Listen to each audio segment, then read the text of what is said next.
मैं ना वासुदेव कृष्ण हूँ, मैं ना यदुवंशी हूँ, मैं ना ही मानव हूँ, मैं पर ब्रह्म हूँ कुरुश्रेष्ठ। मैं ही सत्य, ज्ञान और धर्म हूँ।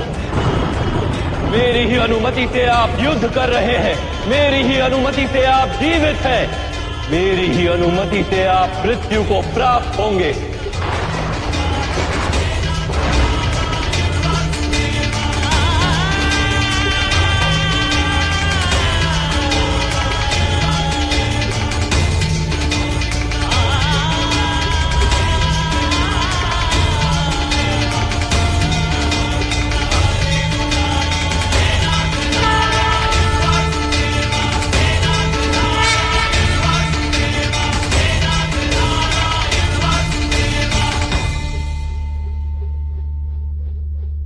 मुझे क्षमा कर दीजिए वासुदेव, मैं आपके वास्तविक रूप से अनभिज्ञ था।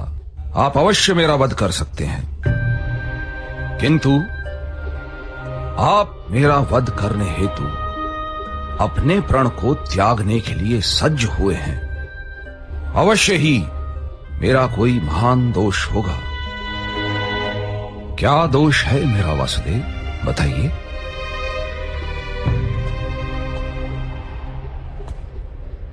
अज्ञान आपका दोष है महामहिम। आपने धर्म के वास्तविक रूप को जानने का तो कभी प्रयास ही नहीं किया। करुणा के छत्र तले जब तक समग्र संसार समा नहीं जाता, तब तक समाज में धर्म अधूरा रहता है। किंतु आपने केवल अपने परिवार का विचार किया, संसार के कल्याण का तो विचार ही नहीं किया आपने। इसलिए आपका त्याग भी स्वार्थ का ही रूप है। मैंने अपने पिता के सुख हेतु राज्य का त्याग किया, आजीवन ब्रह्मचर्य की प्रतिज्ञा ली। इसमें मेरा कोई स्वार्थ नहीं था वासुदेव।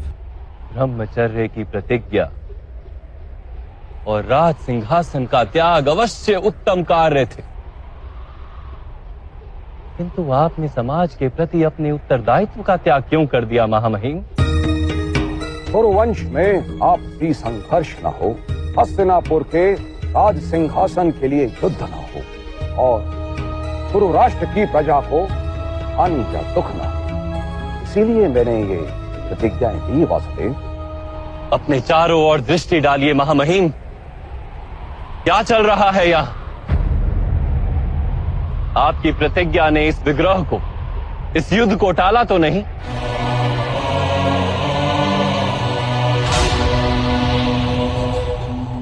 विचार कीजिए महामहिम, आपने अपनी प्रतिज्ञा को धर्म माना। यदि वो वास्तव में धर्म होता तो ये महायुद्ध ही क्यों होता? वास्तव में धर्म किसी मृत विचार का नाम नहीं, ना ही किसी परंपरा का नाम है। धर्म तो जीवन का नाम है और जीवन निरंतर बदलता रहता है। परिवर्तन ही जीवन का गुण है और परिवर्तन हेतु मनुष्य को कर्म करना पड़ता है, और आपने कर्म का ही त्याग कर दिया महामहिम। किंतु मैंने तो जीवन के प्रत्येक पग पर उचित कर्म किए हैं वासुदेव। नहीं महामहिम,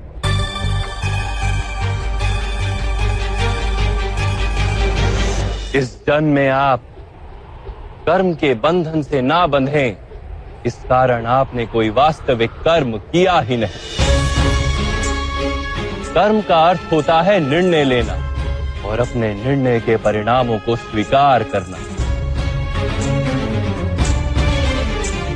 किंतु आपने कब कोई निर्णय लिया महामहिम? महाराज पांडु के राज्य अभिषेक का निर्णय क्या आपका निर्णय था? एक जन्म से नेत्रहीन व्यक्ति राजा बनने के योग्य नहीं होता। इसलिए मेरा मत है कि ज्येष्ठ भ्राता पांडु का राज्य अभिषेक होना चाहिए।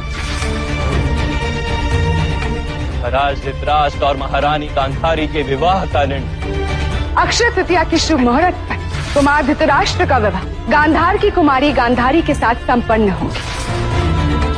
महाराज धृतराष्ट्र को अधर्म से रोकने का प्रयास क्यों नहीं किया आपने महामहिम? कुमार दुर्योधन पर वार करने वाले इन मत्स्यजनों का न्याय तो कीजिए। इन सबके सिर छेद कर दो। ये तो अत्याचार है। आदेश का पालन हो। यूथ सभा का निर्णय और उसमें पांचाली के अपमान को ना रोकने का निर्णय।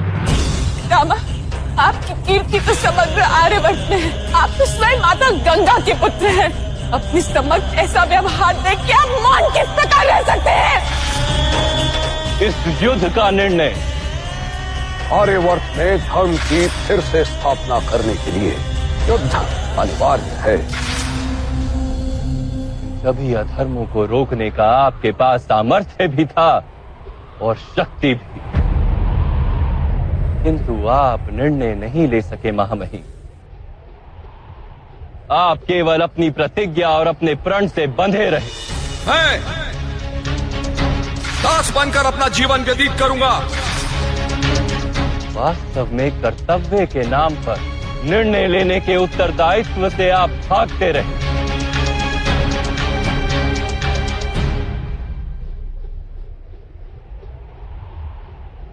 क्या निर्णय लेने से ही बंधन नहीं बनते वासुदेव? बंधन से छूटने के लिए निष्काम कर्म के सिद्धांत को समझते तो आपका जीवन धर्ममय हो जाता महामहिम। बंधन से छूटने के लिए आपने कर्म का त्याग क्यों किया? कर्म के फल का त्याग करते, किसी के आदेश को कर्तव्य मानने के स्थान पर अपने कर्म को कर्तव्य मानते तो भी बंधन से छूट जाते। बहुत समय पूर्व आपने प्रतिज्ञा ली थी। क्या उस समय आप सारा भविष्य जानते थे? परिस्थितियां बदल गई महामहिम, समय में परिवर्तन आ गया, किंतु आपने अपनी प्रतिज्ञा नहीं तोड़ी और ना ही किसी परिवर्तन को स्वीकार किया। उसी का परिणाम है कि आज ये युद्ध हो रहा है। तो क्या प्रतिज्ञा का कोई मूल नहीं? अवश्य। जिस प्रतिज्ञा से सारे समाज को लाभ हो उसका मूल्य अवश्य है, किंतु जिस क्षण मनुष्य की प्रतिज्ञा, उसका निर्णय सारे समाज को हानि पहुंचाने लगे, उसी क्षण उस प्रतिज्ञा को तोड़ना अनिवार्य हो जाता है महामहिम।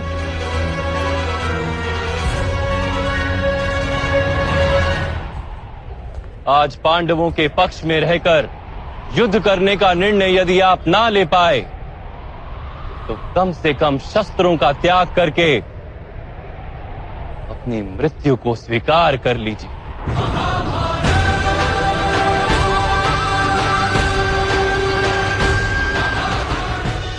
आज पांडवों के पक्ष में रहकर युद्ध करने का निर्णय यदि आप ना ले पाए तो कम से कम शस्त्रों का त्याग करके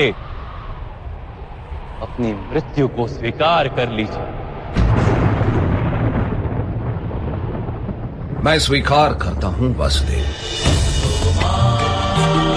यदि आपका दिया हुआ ज्ञान मुझे जीवन काल में प्राप्त होता तो इतने अन्याय नहीं होते, किंतु जीवन में ना सही, मृत्यु में आपका दिया हुआ ज्ञान अवश्य उपयोगी होगा।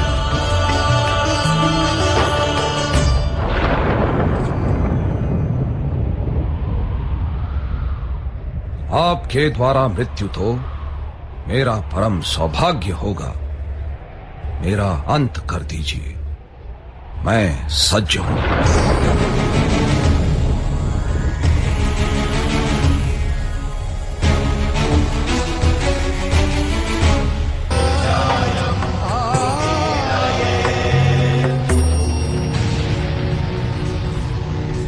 मेरी मृत्यु काशी की राजकुमारी देवी अंबा के हाथों लिखी है वासुदेव, और इसी कारण राजकुमारी अंबा ने शिखंडिनी के रूप में जन्म लिया है। उन्हें ही मेरे वध का संतोष लेने दीजिए वासुदेव। मैं वचन देता हूं, मैं वचन देता हूं वासुदेव, मैं उनकी प्रतीक्षा करूंगा। और जिस दिन रणभूमि में वो मेरे समक्ष उपस्थित होंगी, मैं अपने सभी शस्त्रों का त्याग कर दूंगा। तब तक मैं हस्तिनापुर के सैनिकों का रक्षण अवश्य करूंगा, किंतु आपके किसी भी सैनिक की मृत्यु मेरे हाथों से नहीं होगी। ये ना मेरा कर्तव्य है और ना ही किसी का आदेश। ये मेरा निर्णय है वासुदेव।